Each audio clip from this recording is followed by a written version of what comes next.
Welcome to the deep dive. Today we're opening up a file on, well, a moment.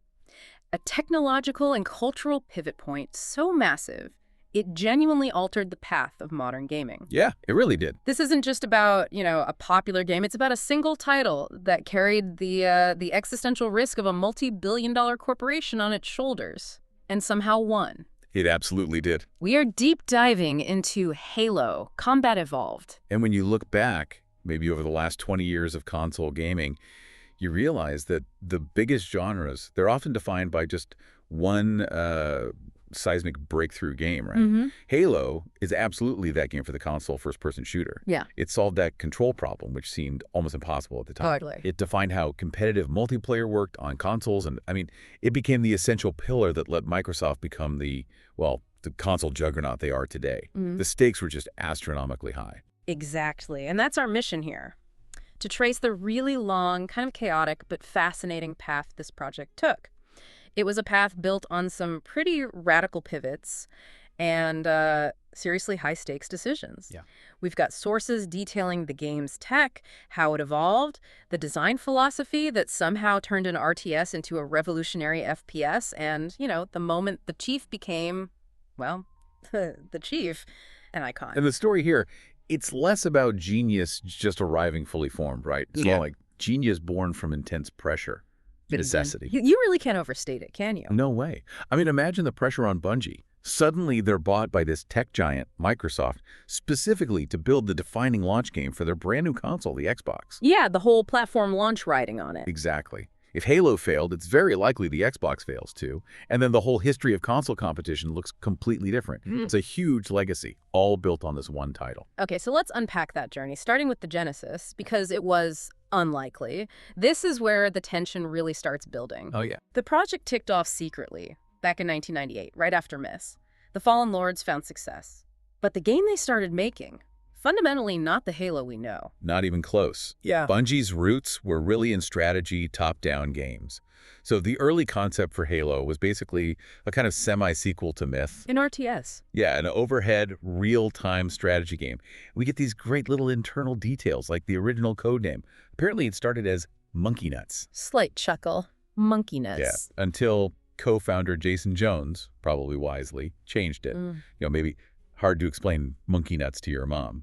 So it became Blam. Yeah. Which maybe hinted a bit more at the action to come. Blam definitely sounds more action-packed than Monkey Nuts.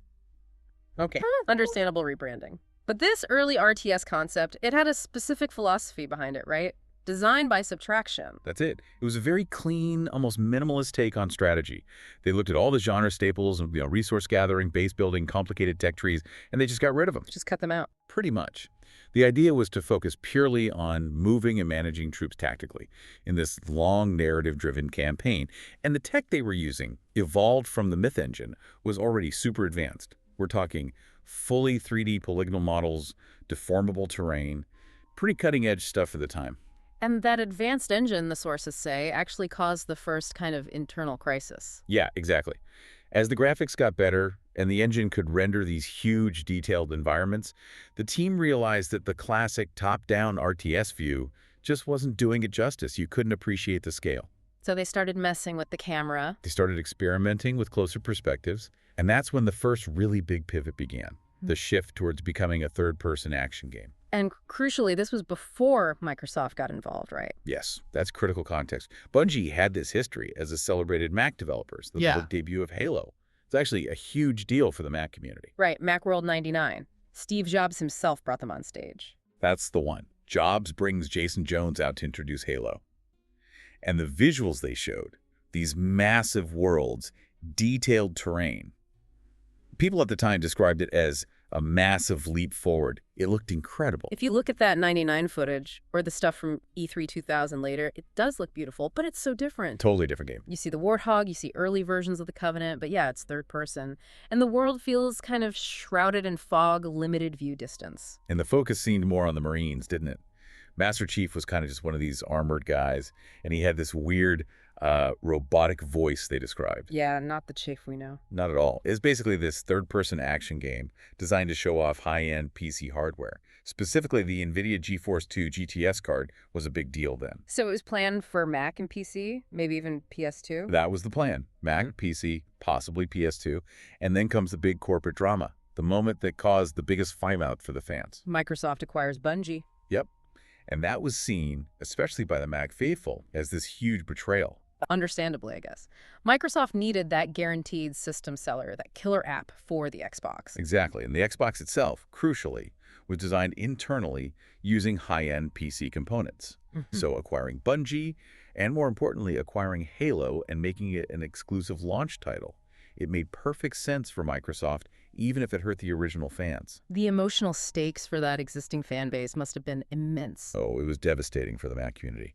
But you have to look at the internal side for the developers. That betrayal narrative, that was external. Right. Internally, the acquisition was actually a massive benefit. Suddenly, they could stop worrying about optimizing for tons of different PC graphics drivers, Mac compatibility, maybe other consoles. They could just focus. They could focus the entire team on refining the experience for one single piece of hardware, the Xbox.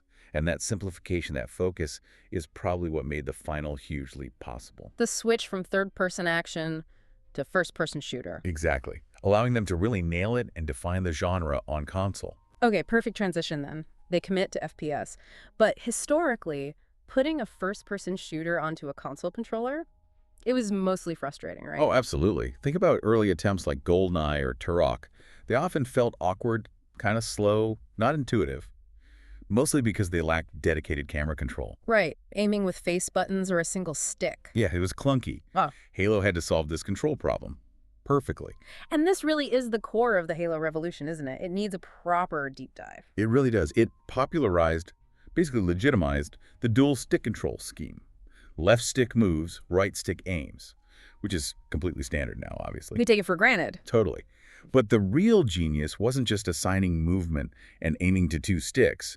It was the underlying system that made aiming feel good and work fluidly on a thumbstick, which is inherently less precise than a mouse. Okay, so what was that secret ingredient? Because, yeah, a mouse gives you pixel-perfect accuracy. A thumbstick just doesn't. The secret sauce was a sophisticated mix of input compensation. Things like sticky aiming, intelligent auto-aim, and really finely tuned analog dead zones. Dead zones. Yeah, small area around the center of the stick where no input is registered. Bungie spent a ton of time tuning the responsiveness, making sure those tiny, unavoidable jitters you get with a thumbstick didn't translate into frustrating, jerky camera movements. Okay. And crucially, they added aim assist, but it was subtle, not like an aggressive lock-on. So when your crosshairs get close to an enemy, the game just gently slows down the reticle speed. That sticky aim. Exactly. It helps you acquire the target, makes those tiny corrections needed for, say, a headshot actually feasible on a stick. It sounds like a clever trade-off. It was a really sophisticated trade-off. Yeah. You trade the mouse's perfect raw accuracy for fluid, responsive play that just felt right on a controller.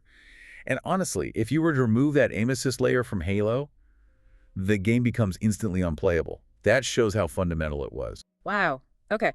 And building on that fluidity, they introduced what the sources are calling the golden triangle of combat. Right, the golden triangle.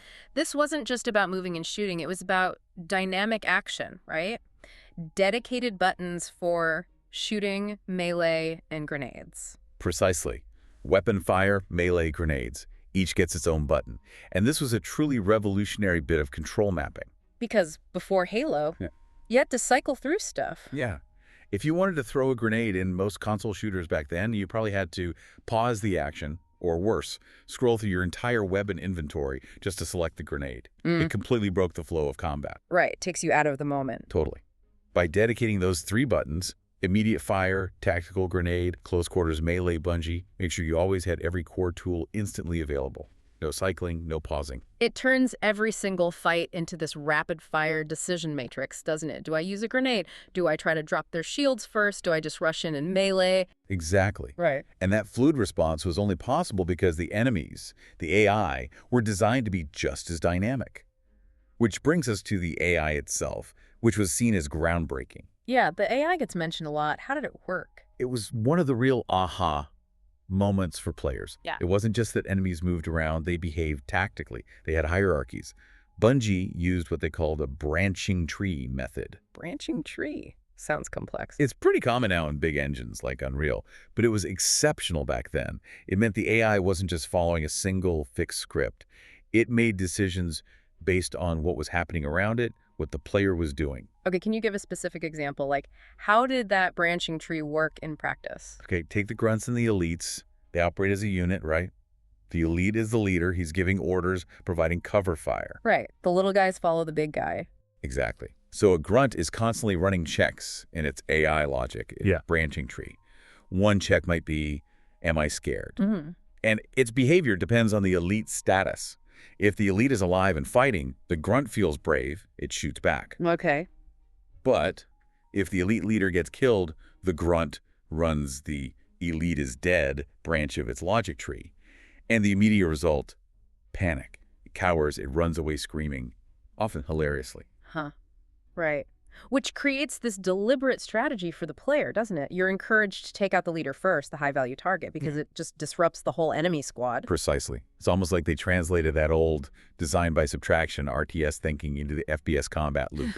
Tactical disruption. That's clever. And the elites themselves, they were smart too. Incredibly smart for the time. They'd run checks like, am I damaged? Yeah. If their shields drop, bang, they'd immediately try to find hard cover. Yep. Or they'd run a check like, is the player vulnerable? So if your shields were down, they'd spot that weakness and aggressively push the advantage. They'd charge you, maybe with a plasma sword, forcing you into a close fight you might not want. Wow. So the AI really forced you to stay mobile, keep thinking, change tactics on the fly. Constantly. You couldn't just camp behind cover. The AI would flank you, flush you out, react to your mistakes. It demanded active play. And all this dynamic action needed a reliable world to happen in. Which brings us to the physics. You mentioned they built their own engine, no middleware. Nope, they built their own robust physics engine. This was before things like Havoc middleware became common. And that was just crucial for the immersion and honestly just the sheer fun of it. Especially the vehicles, right? The Warhog. Oh yeah. When you drove the Warhog, the physics engine made it feel real. Dirt and rubble kicked up realistically. The suspension actually moved. Passengers bounced around. It felt weighty. That custom engine is why the Warthog became instantly iconic, isn't it? All those crazy jump videos people made. Absolutely.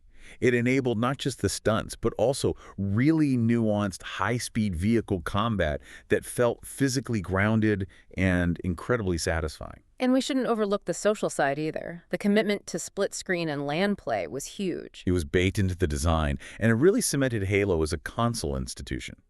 PC gamers had LAN parties, sure, but console gamers were mostly stuck with maybe two-player split screen, sometimes four if you were lucky. Oh, Halo pushed that further. Way further. It supported up to 4 players on one screen, which was already great.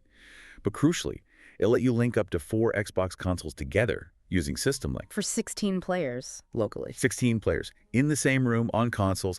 That kind of massive, high-performance local multiplayer experience just hadn't really been done on consoles before. That social aspect, those LAN parties, were just as defining for Halo's legacy as the controls were. Okay, one more core pillar before we talk about the Chief himself. The shield and health system. It seems simple now, but that combo of regenerating shields over a fixed health bar, that really changed the rhythm of fights compared to PC shooters of the time. Yeah, you really have to contrast it with games like, say, Quake or Unreal Tournament.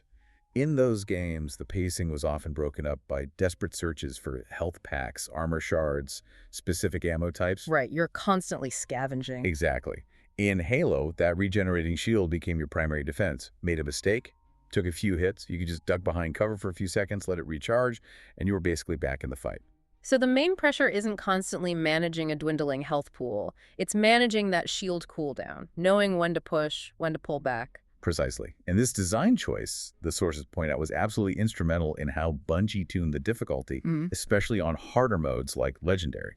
Because your shields always regenerated between fights, Bungie could push the player's skills to the absolute limit in every single encounter. Yeah. You weren't unfairly penalized in fight number 3 just because you barely scraped through fight number 1 with low health. Okay. Your shield reset. So the challenge of the next fight was always fresh, always high stakes, and consistent. Exactly.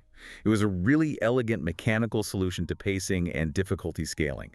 Let them make every fight demanding without making it feel unfair due to leftover damage. All right, let's shift from the mechanics of the action to the avatar of action. Master Chief Petty Officer John 117. 7 feet tall in armor, weighs half a ton. Quite the presence. He really is. And the visual design, which Marcus Leto led, really tells that story of utility. Yeah. Function over flash. The early sketches were different, though, more anime-inspired. Yeah, apparently some early concepts were maybe too slender, a bit too stylized. Leto deliberately pushed for that bulkier look. He described the final design as basically a walking tank. Like military hardware? Exactly. The design thinking was about functionality, echoing real-world military gear. It made him feel grounded, believable, even though he's this, futuristic super soldier. Even the name, the rank Master Chief Petty Officer, wasn't the first idea. No, apparently Master Chief started as just a placeholder name, but it stuck. Partly because it sounded distinctive, but also, importantly, because it reflected a specific place in the military hierarchy. How so? Well, another developer, Robert McLeese, was apparently insistent on getting the naval ranks right. They landed on Master Chief because it's the highest enlisted, non-commissioned rank where someone would still realistically be on the front lines, considered somewhat expendable for dangerous missions. He wasn't a general calling shots from the back. He was a soldier doing the work. Right. Fit that future soldier internal name they had for him. A tool to get the job done. Which leads perfectly into maybe the most audacious design choice of all, making him a cipher, the whole silent protagonist strategy. Yeah, that was a huge, deliberate decision driving player immersion. Joseph Staten, one of the key writers, put it perfectly. The less players knew about the chief, the more they would feel like the chief. Maximum projection, right. The player fills the void. Exactly. And this philosophy actually created some real tension with other Halo media, didn't it? Especially that first tie-in novel, The Fall of Reach. Right, because that novel gave him a name, John, and a whole complex backstory. Sources suggest some people at Bungie weren't thrilled about that. Yeah, there was apparently some internal debate. The concern was that giving the chief this defined past, this name, it kind of undermined that core concept of the player being the chief. It put distance between the player and the avatar. So it was this fundamental conflict, narrative depth versus player agency. Pretty much. Ultimately, in the game itself, Bungie doubled down on keeping him quiet. They actively cut dialogue lines for the chief because, as Staten said, the more he spoke, the more chances they had to get it wrong for you, the player. That's a remarkable level of trust in the player, letting them own the character like that. And his voice actor, Steve Downes, played a huge part in nailing that reserved mystique. He really did. Downes was actually a Chicago DJ, recommended by the music director, Marty O'Donnell, just because they worked well together. Huh. And the direction Bungie gave him, channel Clint Eastwood, be a man of few words, whose presence speaks volumes. And Downes delivered perfectly. Those lines have weight, economy. It fits the stoic, utilitarian design to a T. The only character who really cracks that stoic facade, who gets beneath the armor and reveals his inner world, is Cortana. Their relationship becomes the absolute emotional core. It really does. And it's funny, Cortana started out primarily as a gameplay tool, right? Just a guide to help you navigate these huge, sometimes confusing levels on the Halo ring. Yeah, go this way, Chief. Exactly. But she evolved really quickly into the key narrative driver. She's the one who reveals the Chief's loyalty, his underlying humanity, his motivations often through his reactions to her, rather than his own words. She's almost his internal voice, in a way, letting the player feel the depth without him having to spell it out. Perfectly put. Yeah. And that relationship just became more and more central in the later games.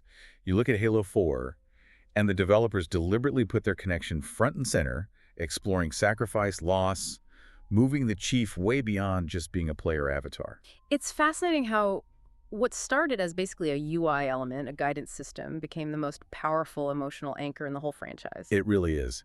And a fun little detail. Apparently, Jen Taylor, who voices Cortana, and Steve Downes, only recorded lines together in the same room for the very first time during the making of Halo 4. No way, after all those years. Yeah.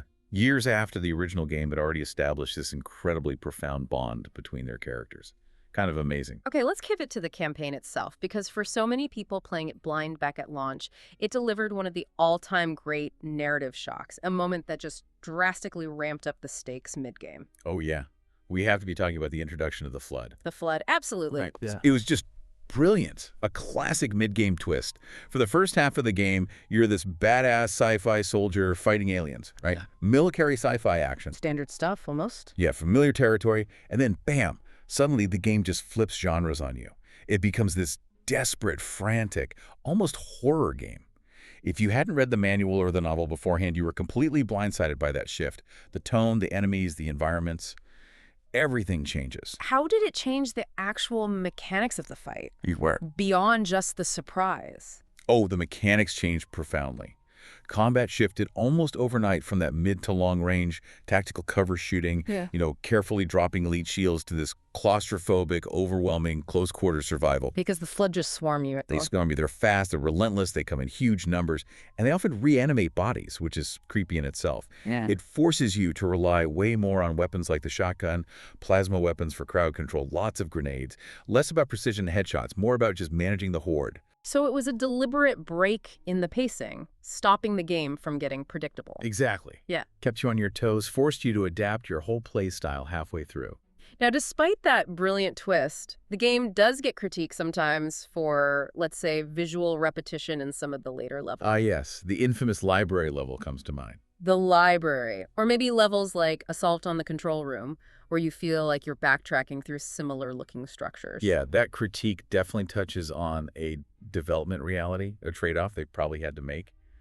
The sources suggest that, yeah, some visual monotony was partly a consequence of development constraints, time pressures, and also the chosen theme, this ancient uniform forerunner architecture. But Bungie had a counter-argument, right? That even if the rooms look similar... The encounters within them were always unique. That was their defense. How did they manage that? How do you make encounters fresh and visually repetitive spaces? They relied on the systems they'd built, the AI and the weapon sandbox. So, okay, maybe Room A looked identical to Room B down the hall, but the mix and the placement of enemies in Room B would be totally different. Different combinations of elites, grunts, jackals, then later different flood forms. Exactly. Maybe one room has shielded jackal snipers pinning you down, forcing you to flank. The next identical-looking room might have multiple elites with swords rushing you, demanding close-quarter skills. That difference in enemy composition forced you, the player, to constantly adapt your tactics, even if the wallpaper looked the same. So they prioritized the systems, design the AI, the sandbox, over maybe spending resources on more unique environmental art assets in every single room. That seems to be the choice they made, yeah. Better, more varied combat systems took precedence over varied visuals in some sections. And that relentless focus on robust systems is really what fueled the game's enduring legacy, isn't it? Especially when you look at the multiplayer and how it laid the foundation for modern online gaming. Oh, absolutely.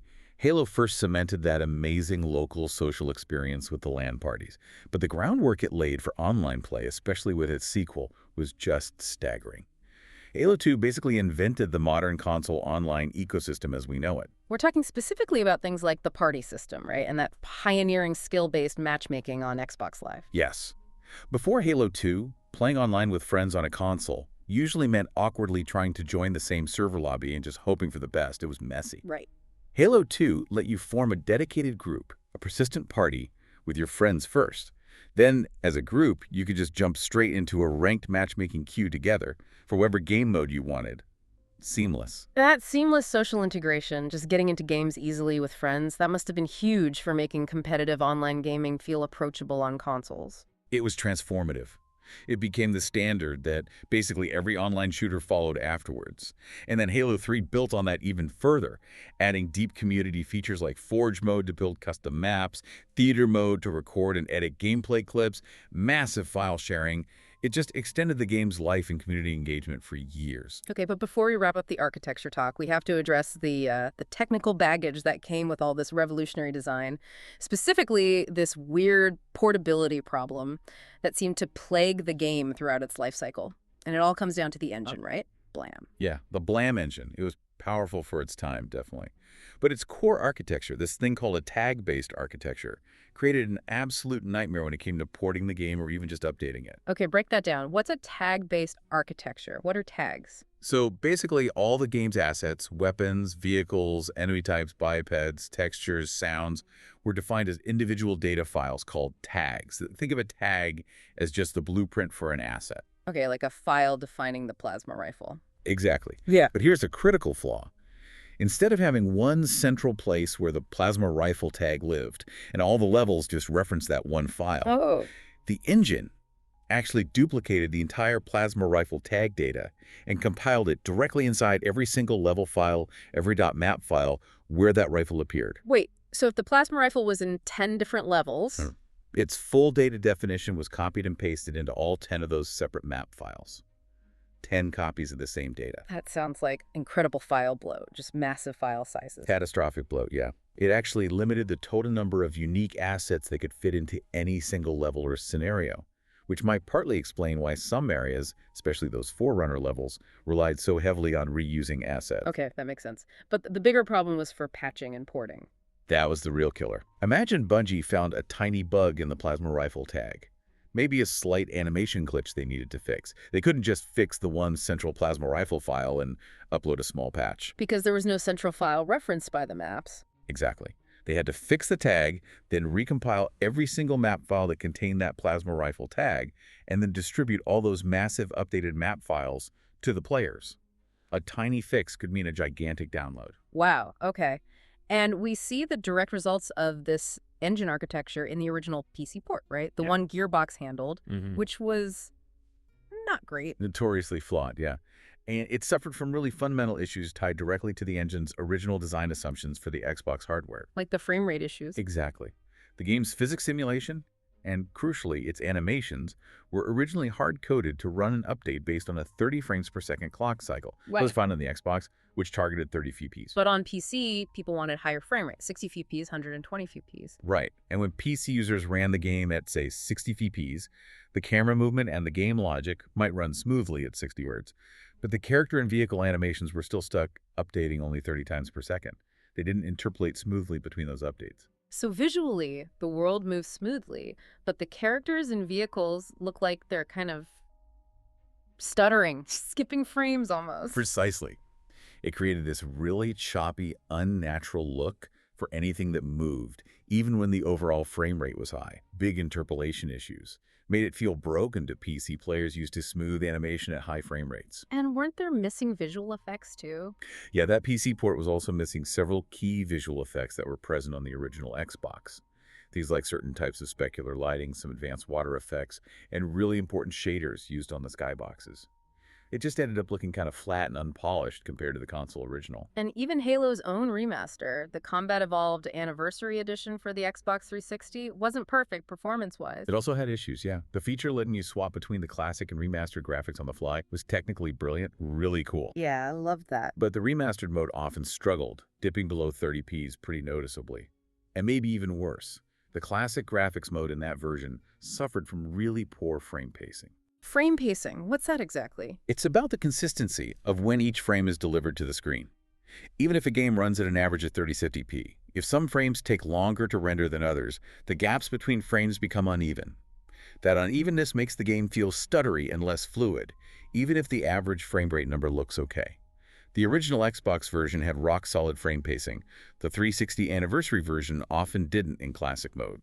Okay, so after this long, tangled history of technical headaches, ports, remasters, what is the definitive way to play the original masterpiece today if someone wants the best, most authentic experience? According to our sources, and kind of general consensus now, the version included in the Master Chief Collection, played on an Xbox One or even better, a Series X or S, is the way to go. Even though the MCC had its own rocky launch. It definitely did, but the specific updates applied to Halo. Combat Evolved within MCC over the years have fixed those long-standing critical issues. The choppy 30 Hz animations at higher frame rates, fixed. The missing visual effects and shaders from the PC port, restored. And most importantly, it delivers a buttery smooth, stable 60 frames per second experience in the classic graphics mode, with good frame pacing. So it finally lets the original game shine, perform as intended, but on modern hardware, free from those old engine limitations. Pretty much, yeah. It's the best blend of authenticity and modern performance for the original Halo. All right. So if we try to synthesize this whole deep dive, what we're really seeing is a product born not just from, like, a single brilliant idea, but from surviving this gauntlet of high-stakes pivots, radical technical problem-solving, and some really tough design trade-offs. Absolutely. What started out as this series of, frankly, existential risks, switching genres from RTS to FPS, pivoting platforms from the familiar Mac PC world to the totally unproven Xbox, making that incredibly risky bet on a faceless, silent protagonist for player immersion somehow, against the odds, it all crystallized. It came together into this perfect, undeniable blend of combat systems, AI, controls, narrative pacing, and multiplayer design. It just clicked. It clicked. The dual stick controls, the golden triangle, the smart AI, that incredibly robust local and eventual online multiplayer environment, it just became the undisputed blueprint for console shooters for, well, basically the next 2 decades. And Halo's success wasn't just the mechanics, was it? It was also about translating the best bits of PC shooters, those big open spaces, the vehicle combat, the smart enemies, but streamlining them perfectly for a controller. Right, making it accessible without dumbing it down. And then wrapping it all up in this incredible package of world-class atmosphere, that unforgettable Marty O'Donnell score. It created this transcendent social experience that somehow actually delivered on the impossible stakes Microsoft had set for it. It launched a platform. It really did. And, this brings us right back to that core conflict in the design, the character design.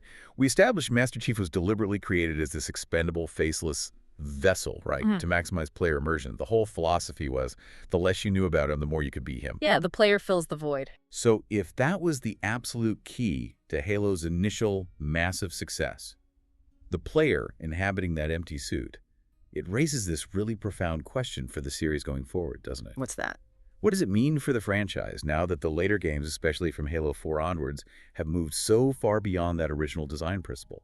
They've deliberately explored his identity, his name, his humanity, that complex emotional life, primarily through his relationship with Cortana. They filled in the void themselves, narratively. Exactly. So the provocative thought is this. Did the series have to sacrifice its original core design principle, the silent, utilitarian, player as protagonist vessel, in order to survive, in order to find continued narrative relevance and longevity? That's the ultimate trade-off, isn't it? Choosing between preserving that absolute player agency in the moment versus building a character with an emotional arc that can sustain a story for decades. That tension between the initial design intent and long-term narrative necessity. There's a fascinating conflict. Definitely something for you to ponder, maybe the next time you hear that satisfying chime of recharging shields.